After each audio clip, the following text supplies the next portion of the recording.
उसे नारी देह बहुत पसंद थी, वह भी बिना कपड़ों के। हर दिन उसे खेलने के लिए एक नया गोश्त चाहिए था। आज भी वह गोश्त की दुकान की सीढ़ियां चढ़ रहा था। रोज की तरह कई जिस्म देखे, फिर एक सबसे कम उम्र की देह उसे पसंद आई। उम्र उसकी कम थी, पर हाव भाव से और इशारों से वह काफ़ी समझदार लग रही थी। वह उसे लेकर कमरे की तरफ चल दिया। पेमेंट पहले ही कर दी थी।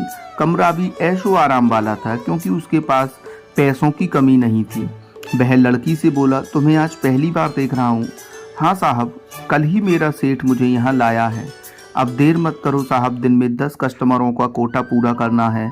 यह कहकर उसने अपने शरीर से दीवार बन रहे कपड़ों को अलग कर दिया।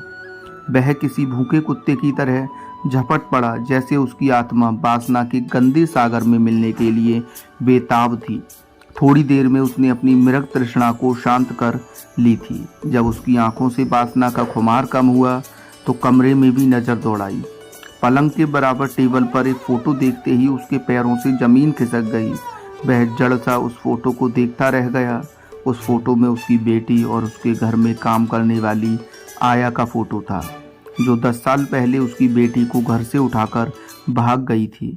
घर वालों ने बहुत दिन तक उसे ढूंढा, लेकिन वह कहीं नहीं मिली। उसने टूटते हुए थरथराते शब्दों से पूछा, यह फ़ोटो किसकी है? मेरी और मेरी माँ की है साहब, जो अब इस दुनिया में नहीं है, इसलिए मैं उसकी फ़ोटो साथ रखती हूँ।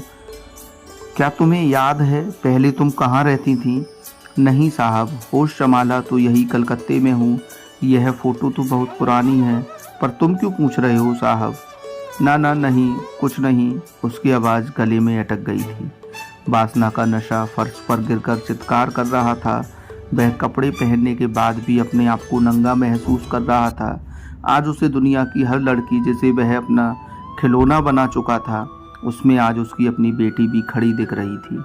सैलाब उतर जाने के बाद अब वहाँ सिर्फ कीचड़ ही कीचड़ थी। अब कुछ नहीं हो सकता था। वासना की तलवार रिश्तों का गला काट चुकी थी। वह अपना कृत्य किसी को बता नहीं सकता था। अब वह भारी कदमों से वही सीढ़ियाँ उतर रहा था जिन पर वह उड़कर गया था।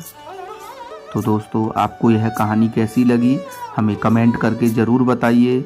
इस कहानी को लाइक करिए, चैनल को सब्सक्राइब करिए। धन्यवाद।